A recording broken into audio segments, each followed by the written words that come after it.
16 December সকালে সূর্যোদয়ের সাথেই ৩১ বার বেজে উঠবে তোপধ্বনি। মসজিদে মসজিদে মোনাজাত, সাথে মন্দির, গির্জা আর প্যাগোডায় বিশেষ প্রার্থনায় স্মরণ করা হবে ৭১-এর বীর শহীদদের। বিজয় দিবসের মূল আকর্ষণ তেজগাঁও পুরাতন বিমানবন্দর। ঘড়ির কাঁটা ১১টার ঘরে যেতেই শুরু হবে ৩ বাহিনীর পৃথক ফ্লাইপাস্ট। ৪০ মিনিট পর ইতিহাস গড়তে আকাশে উড়বে টিম বাংলাদেশ। স্বাধীনতার ৫৪ বছরে ৫৪ জন প্যারাট্রুপার লাল সবুজ পতাকা হাতে করবেন স্কাই ডাইভিং, যে আয়োজনে গিনেস ওয়ার্ল্ড রেকর্ডে নাম লেখাতে যাচ্ছে বাংলাদেশ। শুধু ঢাকা নয়, সারা দেশ জুড়েই হবে এই বিজয়ের উৎসব। সেনাবাহিনী, পুলিশ, বিজিবি ও আনসার সদস্যরা থাকবেন ব্যান্ড শো নিয়ে।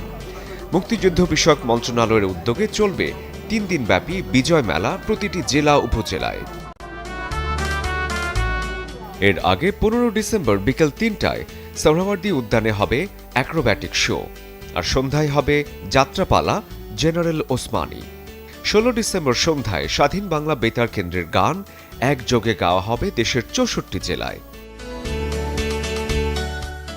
চট্টগ্রাম, খুলনা, মোংলা, পায়রা বন্দর, সদরঘাট সহ বিভিন্ন ঘাটে সকাল ৯টা থেকে সূর্যাস্ত পর্যন্ত নৌবাহিনী ও কোস্টগার্ডের জাহাজ থাকবে দর্শনার্থীদের জন্য উন্মুক্ত।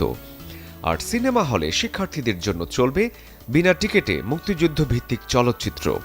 জাদুঘরগুলো থাকবে সারাদিন খোলা। ধর্ম, বর্ণ, শ্রেণী সব ভেদাভেদ পেরিয়ে এই বিজয় সবার।